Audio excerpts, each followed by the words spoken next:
வணக்கம். Big topic with Karthik Mayakumar. CAA ஒரு வழியாக நம்ம இந்தியாவில் அமல் ஆயிடுச்சுங்க. இந்தியா முழுக்க இப்போ போராட்டத்தை பற்றி எரிஞ்சுக்கிட்டு இருக்கல, இதுக்கு தான் காரணம். இதை பற்றி தான் முழுக்க பேச போகிற நிகழ்ச்சிக்குள்ள போகலாம்.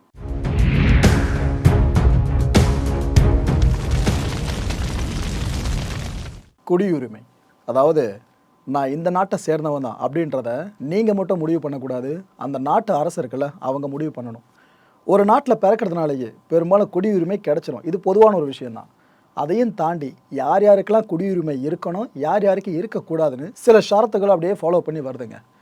நம்மளோட இந்தியா சுதந்திரம் அடைஞ்சு குடியரசாக மாறின பிற்பாடு நமக்குன்னு தனி சட்டம் இயற்றப்பட்டுச்சுல, அதுக்கு பிற்பாடு 1955 வருஷம் குடியுரிமை சட்டம் இயற்றப்படுது நம்ம நாட்டில். இந்த சட்டத்தில் இருக்க மிக முக்கியமான விஷயம் என்னென்னா, நீங்கள் எந்த நாட்டை சேர்ந்தவராக வேணாலும் இருக்கலாம், ஆனால் இந்தியாவில் நீங்கள் 11 வருஷத்துக்கு மேலே தங்கி இருந்தீங்க அப்படின்னா உங்களுக்கு குடியுரிமை தரலாம் அப்படின்ற விஷயத்தை வலியுறுத்துறது தான் இந்த சட்டங்க. கடந்த 2019 வருஷம் என்ன பண்ணுறாங்க, இந்த குடியுரிமை சட்டத்தில் அமெண்ட்மெண்ட்டை, அதாவது திருத்தத்தை கொண்டு வராங்க மத்தியில் ஆண்டுகிட்டு இருக்க பாஜக அரசு.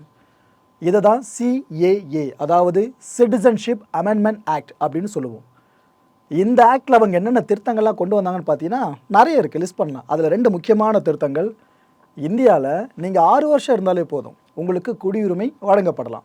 முதல்ல எப்படி இருந்துச்சு, 11 வருஷங்களுக்கு மேலே இருக்கணும்ன்ட்டு. ஸோ அதை இந்த வாட்டி இவங்க 5 வருஷம் குறைச்சி 6 வருஷங்கள் வரைக்கும் நீங்கள் இருந்தாலே போதும் நீங்கள் குடியுரிமை பெறலாம்னு ஒரு விஷயத்தை கொண்டு வந்தாங்க. இதை பார்த்துட்டு பல பேரும் பரவாயில்லையே நல்லா பண்ணியிருக்காங்களே அப்படின்னு பேசுனாங்க.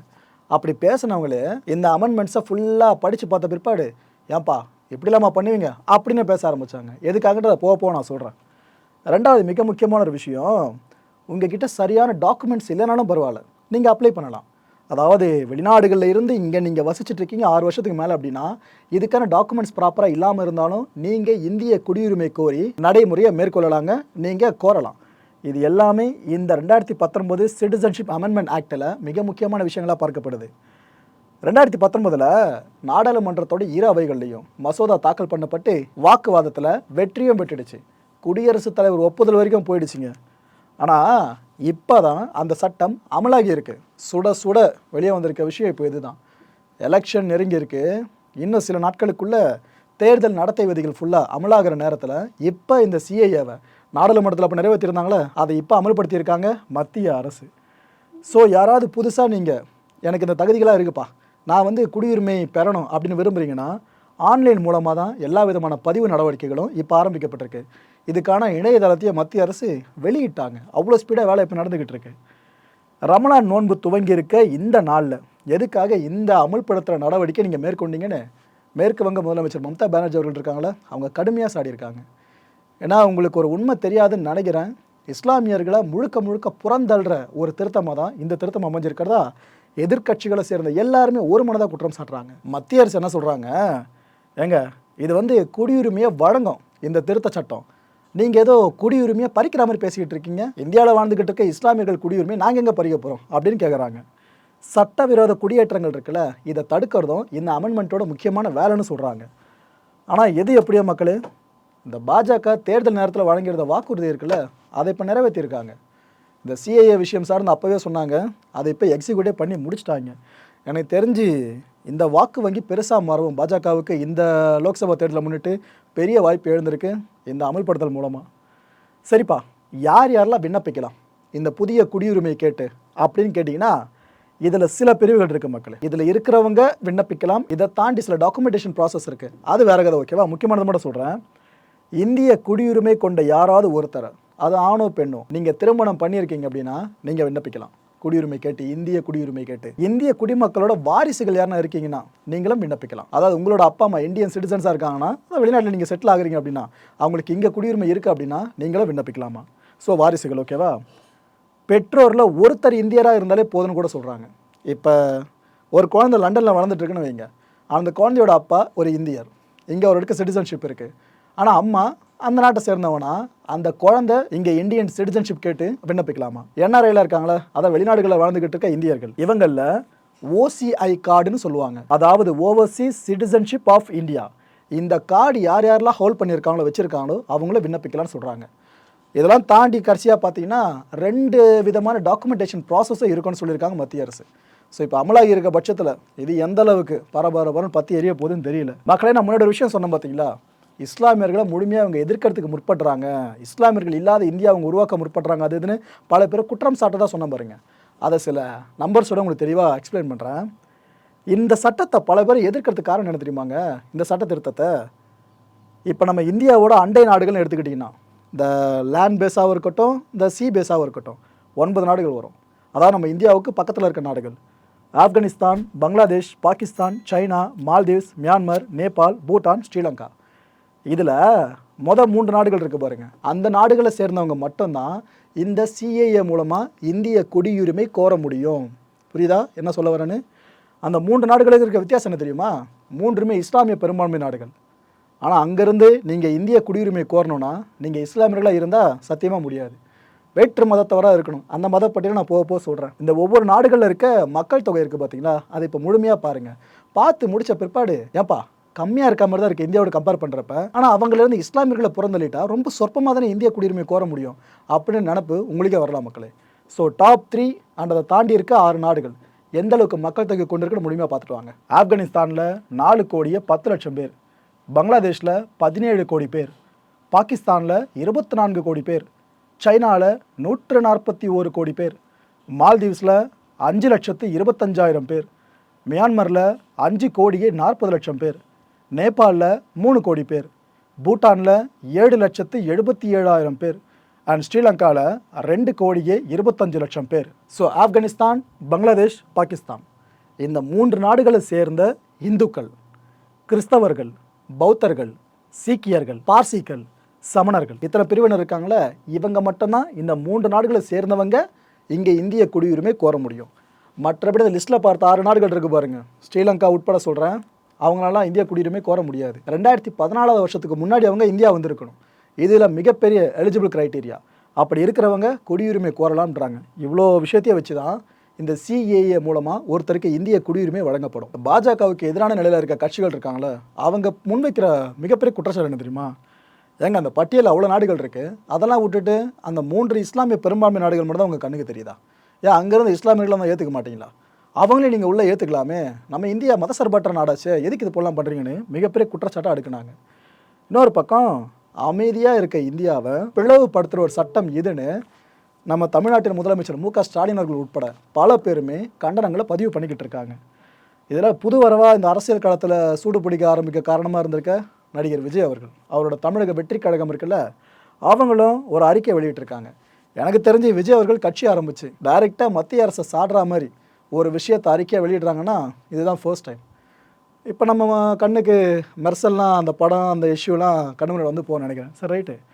இதில் விஜய் அவர்கள், தமிழக வெற்றி கழகத்தோட தலைவரான விஜய் அவர்கள் என்னென்னா சொல்லியிருக்காருன்னா, சமூக நல்லிணக்கத்துடன் நாட்டு மக்கள் அனைவரும் வாழும் சூழலில் பிளவுவாத அரசியலை முன்னிறுத்தி செயல்படுத்தப்படும் பிளவுவாத, இந்த வார்த்தையெல்லாம் பயன்படுத்தியிருக்காங்க, இந்திய குடியுரிமை திருத்தச் சட்டம் 2019 போன்ற எந்த சட்டமும் ஏற்கத்தக்கது அல்ல. தமிழ்நாட்டில் இச்சட்டத்தை நடைமுறைப்படுத்த மாட்டோம் என்று ஆட்சியாளர்கள் உறுதி அளிக்க வேண்டும். அன்புடன் விஜய். ஆக்சுவலாக திரைப்படங்களில் என்னோட ஒரு ஹீரோ பேசலாம், அதை நம்ம கைத்தட்டி ரசிக்கலாம், அங்கே அது சாத்தியம். ஆனால் அரசியல் களம் அப்படின்றது பவர்ஃபுல்லாக பியூரோக்ராட்ஸ் நிறைஞ்ச ஒரு இடம். அங்கே இவங்களால் வெறும் கோரிக்கை மட்டும் தான் முன்வைக்க முடியும், பெருசாக ஆக்கப்பூர்வமாக செய்ய முடியாது. அதுக்காக தான் பல பேரும் பவர் கவர்னர்னு சொல்லுவாங்க. எல்லோரும் எதிர்த்தரப்பில் இருக்கும்போது ஒன்று பேசுவாங்க, ஆனால் நாளைக்கு அவங்க பவரில் வந்த பிற்பாடு என்ன பண்ணுறாங்கன்றது அவங்கள தான் வெளிச்சம். ஸோ புது வரவு அரசியல் காலத்தில் இணைஞ்சிருக்க விஜய் அவர்கள் ஆரம்பித்து சிஎம் வரைக்கும் பல பேரும் இந்த சட்டத்தை கடுமையாக எதிர்த்துக்கிட்டு இருக்காங்க. அதுலேயும் முத்தாய்ப்பாக சொல்லணும்னா கேரளா, அந்த மாநிலத்தோட முதலமைச்சர் பினராயி விஜயன் இருக்கார்ல, அவர் அழுத்தம் திருத்தமாக சொல்லிட்டாரு, எங்கள் ஸ்டேட்டில் நாங்கள் இந்த லாவெல்லாம் கொண்டு வர மாட்டோங்க அப்படின்ட்டு. தமிழ்நாட்டின் முதலமைச்சர் இதே தான் சொல்லியிருக்காரு, இங்கே தமிழ்நாட்டில் சிஏஏ அமலாகாதுன்னு சொல்லிட்டு.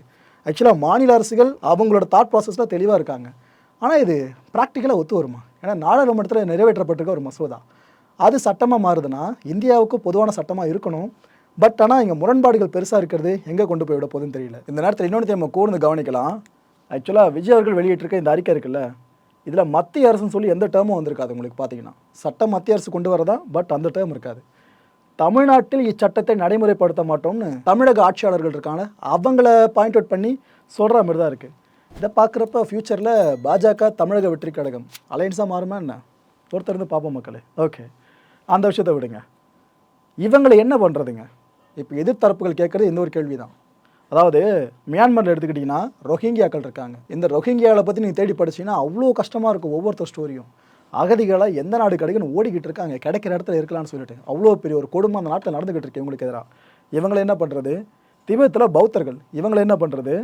இலங்கை தமிழர்கள், நம்மளோட தொப்புள் கொடி சொந்தம். அவங்கள என்ன பண்ணுறது? அகமதியர், இவங்க பாகிஸ்தானில் இருக்க ஒரு இஸ்லாமிய பிரிவினருங்க. இவங்களை என்ன பண்ணுறது? அண்ட் இன்னொரு இஸ்லாமிய பிரிவான அசர்ஸ் ஆப்கானிஸ்தானில் இருக்கவங்க. இவங்களை என்ன பண்ணுறது? இத்தனை பிரிவினர் இருக்காங்க. இவங்களெல்லாம் விட்டுட்டு நீங்கள் ஹிந்து மட்டும் மேலே கொண்டு வரீங்க. அதை தாண்டி கொஞ்சம் ஹிந்துவோட பிரான்ச்சஸ் மாதிரி இருக்க ஒரு விஷயத்தையும் கொண்டு வரீங்கன்னா அப்போ இவ்வளோ பேரும் நாம் என்ன பண்ணுறது அப்படின்னு கேட்குறாங்க. உங்களுக்கு ஒரு டவுட் வரலாம், ப்ரோ இலங்கை தமிழர்கள் இருக்காங்களே அவங்க கண்டிப்பாக இங்கே குடியுரிமை கோரலாமே, அது இங்கே கேம்பில் கூட பல பேர் இருக்காங்க, குடியுரிமை கோரலாமே, பல வருஷமாக வசிச்சுக்கிட்டு இருப்பாங்களே அப்படின்னு நீங்கள் கேட்கலாம். நான் முதலே தெளிவாக சொன்னேன், நம்ம அண்டை நாடுகளில் இலங்கையே ஒன்று. ஆனால் அந்த 9 நாடுகள் பட்டியலில் முதல்ல இருக்க 3 நாடுகள் இஸ்லாமிய பெரும்பான்மை நாடுகள் மட்டும் தான் இந்த விதி கீழே வரும். ஸோ இதனால தான் இலங்கை தமிழர்கள் இங்கே குடியுரிமை கோர முடியாத சூழல் ஏற்பட்டிருக்கு. இன்கேஸ் இலங்கை மட்டும் அந்த டாப் 3ல ஒரு கண்ட்ரியாக இருந்துச்சுன்னா கண்டிப்பாக நீங்கள் சொல்கிறது நடந்திருக்கும், இலங்கை தமிழர்களுக்கு நம்ம நாட்டில் குடியுரிமை கிடச்சிருக்கும். சரி, ஓகே, இலங்கை தமிழர்களுக்கும் குடியுரிமை தரலான்றது தான் இங்கே இருக்க தமிழக அரசியல் கட்சி தலைவர்கள் இருப்பாங்களே அவங்களோட மிகப்பெரிய ஒரு கோரிக்கையாக இருந்துகிட்ருக்கு. மத்திய அரசு வழக்கம் போல் எதுக்கும் செவி கொடுக்கலை. மொழி ரீதியாக ஒற்றுமை தமிழ்நாட்டுக்கும், தமிழ்நாடு இங்கே இந்தியாவில் ஒரு பகுதி தானே, தமிழ்நாட்டுக்கும் இலங்கைக்கும் இந்த கடலால் பிரிஞ்ச தமிழ் மண்ணாவும் இலங்கை பார்க்க போயிட்டுருக்கு. இப்போ வரைக்கும் பயங்கரமாக தூக்கி பிடிச்சி பேசுகிறாங்களே ராமாயணத்தை பற்றி மூச்சுக்கு 300 முறை. அந்த கதையை ஃபுல்லாக தெரிஞ்சவங்க நான் சொல்கிற விஷயம் தெரியும். இந்த ராமர் போட்ட பாலம்னு ஒரு விஷயம் அதெல்லாம் யாரும் மறந்துருக்க மாட்டோம். அந்த அளவுக்கு கனெக்ட் நம்ம தமிழ்நாட்டுக்கும் இலங்கைக்கும். இதுக்கெல்லாம் தாண்டி பார்த்தீங்கன்னா தமிழ் ஹிந்துக்கள் இலங்கையில் அதிகம். இன்கேஸ் அந்த டாப் 3ல இலங்கை வந்திருந்தா எந்த அண்டை நாட்டில் இருந்து அதிகமாக ஹிந்துக்கள் இந்தியாவுக்கு வந்திருப்பாங்க? இலங்கை தான், வேறு எந்த நாடாக இருக்க முடியும்? இவ்வளோ விஷயங்கள் இருந்தும் அந்த 3 நாட்டில் ஒன்றா இல்லைன்ற ஒரே குறையால் இலங்கையில் இருக்க தமிழர்களுக்கு இங்கே குடியுரிமை இல்லை. சில ஒரு சப்பை கட்டுறாங்க கேட்டிங்கன்னா, அதாவது ஏங்க இலங்கை தமிழர்களுக்கு சிட்டிசன்ஷிப் கொடுக்கலாமே, இங்கே ஏன் கொடுக்கக்கூடாது? அந்த 3 கண்ட்ரியில் 4வதாக இன்னொன்று கூட்டு வரலாமே அப்படின்னு கேட்குறாங்க. அப்போ சில பேர் என்ன சொல்கிறாங்கன்னா, ஏன்ப்பா இது மத ரீதியாக பாதிக்கப்படுறாங்களே, அடக்குமுறைக்கு ஆளாகிறாங்களே, அவங்களுக்காக மட்டும்தான் இந்த சிஏஏ, இன ரீதியாக பாதிக்கப்பட்டவங்களுக்குலாம் இந்த சிஏஏ பொருந்தாது அப்படின்றாங்க. எனக்கு என்ன புரியலன்னா, இனத்திலிருந்து வர்றதா ஒவ்வொரு மதமும், அப்போ எதுக்குங்க ப்ரியாரிட்டி கொடுக்கணும்? உதாரணத்துக்கு தமிழ் இனம், நம்ம இனத்தை எடுத்துக்கங்க. இனம் வந்த பிற்பாடு தான் ஒவ்வொரு மதமாக பிரியுதே தவிர ஒரு மதத்தை பேஸ் பண்ணி எந்த இனமும் இதற்கு உருவானதாக வரலாறே கிடையாது. ஸோ நாம் இதில் முக்கியமாக பார்க்க வேண்டிய ஒரு அம்சம் இந்த விஷயந்தான். மக்கள் சொல்கிறது என்ன தெரியுமா இந்த நேரத்தில், அதுவும் சிறுபான்மையின மக்கள் இருக்காங்களே அவங்க தரப்பில் பெருசாக பேசுகிற விஷயம், எங்கள் மதசார்பற்ற நாடுன்னு நம்ம எந்த அளவுக்கு சொல்கிறோம், ஆனால் அதை நம்ம எக்ஸிக்யூட் பண்ணுறோமான்ற டவுட் இருக்கிறதா அவங்க இப்போ கிளைம் பண்ணுறாங்க. ஸோ திரும்பவும் இந்தியா போராட்ட காலமாக மாறி நிற்கிது. இந்த சிஏஏ சட்டம் வரைவாக வெளியான போதே இந்தியாவில் பயங்கரமாக போராட்டங்கள் வெடிச்சுது. இதுக்கப்புறம் இப்போ பார்த்தீங்கன்னா 2024 திரும்பவும் போராட்டங்கள் வெடிக்க ஆரம்பிச்சிருக்கு. பல இடங்களில் போராட்டம். எலெக்ஷன் இப்போ நடக்க போகுது, இந்த நேரத்தில் பல இடங்களில் போராட்டம். இஸ்லாமியர்களை மட்டும் எதுக்காக புறக்கணிக்கிறீங்க அப்படின்றதான் நிறைய போராட்டங்கள் ஏந்தி இருக்க மிகப்பெரிய கோஷமாக இருந்துக்கிட்டு இருக்கு. இது ஒரு பக்கமாக, இன்னொரு பக்கம் ஒரு விஷயத்தையும் சொல்கிறேன்.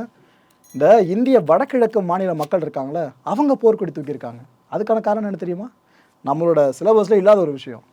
அதாவது வங்கதேச அகதிகள் இங்கே வராங்க அப்படின்னா எங்களோட உரிமை பறி போயிடும், எங்களுக்கே இருக்குன்னு நிறைய விஷயங்கள் கிடைக்கல, அவங்க இங்கே வந்து குடிபெயர்ந்துட்டாங்கன்னா நாங்கள் என்ன பண்ணுறது அப்படி அவங்க ஒரு பக்கம் போராட ஆரம்பிச்சிருக்காங்க. ஸோ ஒரு பக்கம் எங்களுக்கும் நீங்கள் ப்ரியாரிட்டி கொடுக்கணும்னு ஒரு தரப்பு, இன்னொரு பக்கம் யாருக்குமே கொடுக்காதீங்கப்பா அப்படி இன்னொரு தரப்பு, இப்படி போயிட்டுருக்க விஷயம். ஏன்னா இந்த வங்கதேசத்துலேருந்து யாருன்னா அகதிகளாக வராங்க அப்படின்னா இந்த வடகிழக்கு மாநிலங்கள் இருக்குல்ல இந்தியாவில், அது அவங்களோட பிரைமரி டார்கெட்டாக இருக்கும். ஸோ அதனால தான் இந்த ஒரு கோரிக்காங்க. மக்களே, இந்த கான்டென்ட்டை பொறுத்த வரைக்கும் நாமெல்லாம் சிந்திக்க வேண்டிய ஒரே ஒரு முக்கியமான விஷயம், ஒரு புறம் விவசாயிகள் போராட்டம் ஏற்கனவே உச்சத்தை தொட்டு இருக்குது, இன்னொரு புறம் இஸ்லாமியர்கள் போராட்டம் பயங்கரமாக மாற இப்போ ஆரம்பிச்சிட்டு இருக்கு. இதுக்கு மத்தியில் எலெக்ஷன் முடிஞ்சு என்ன ரிசல்ட் வரப்போதோ அதுதான் மிகப்பெரிய க்யூரியஸான ஒரு கேள்வியாக இருந்துக்கிட்டு இருக்கு. மக்களே, நீங்கள் என்ன நினைக்கிறீங்க? சிஏஏ அமலானது சரின்னு நினைக்கிறீங்களா, தப்புன்னு நினைக்கிறீங்களா? உங்களோட கருத்துக்கள் எதுவாக இருந்தாலும் கீழே கமெண்ட் பாக்ஸை கமெண்ட்டாக லீவ் பண்ணுங்கள். அடுத்த நிகழ்ச்சியை சந்திக்கலாம். நன்றி, வணக்கம், ஜெய்ஹிந்த். வணக்கம் மாயம் ஸ்டுடியோஸ் நண்பர்களே. மாயம் ட்ரெண்ட்ஸ் அப்படின்ற ஒரு புதிய ஃபேஸ்புக் பேஜை ஓப்பன் பண்ணியிருக்கோம். நீங்கள் யூடியூப்பில் பார்த்துட்டு இருக்கீங்களா நம்மளோட கான்டென்ட்ஸ்லாம், இதெல்லாம் விட ஒரு படி மேலே ரொம்ப கிறிஸ்பாகவும் ரொம்ப சூப்பராகவும் நிறைய கான்டென்ட்ஸ் உங்களுக்கு இந்த பேஜில் காத்துட்ருக்கேங்க. ஸோ உடனடியாக ஃபேஸ்புக் பிளாட்ஃபார்ம் போங்க, மாயம் ட்ரெண்ட்ஸ்னு டைப் பண்ணி சர்ச் பண்ணி நம்ம பேஜை ஃபாலோ பண்ணுங்கள். அப்படியே நம்ம சேனலையும் நீங்கள் சப்ஸ்கிரைப் பண்ணிட்டீங்க அப்படின்னா இன்னும் நிறைய புது புது கான்டென்ட்ஸை உங்களுக்காக ப்ரொடியூஸ் பண்ணி கொடுத்துக்கிட்டே இருப்பாங்க. நீங்கள் பண்ணுற ஒவ்வொரு சப்ஸ்கிரிப்ஷனும் எங்களுக்கு பெரிய மோட்டிவேஷனாக அமையும்.